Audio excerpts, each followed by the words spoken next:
തമസിന്റെ മറനീക്കും ആകാശപാദം തവ ദിവ്യകൃപയാൽ കതിരണിയും ഓരോ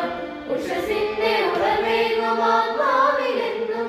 ഉരുകുന്ന തിരിനാളമായി നിന്നു മഴലിന്റെ ഇരുൾ നീക്കിടാൻ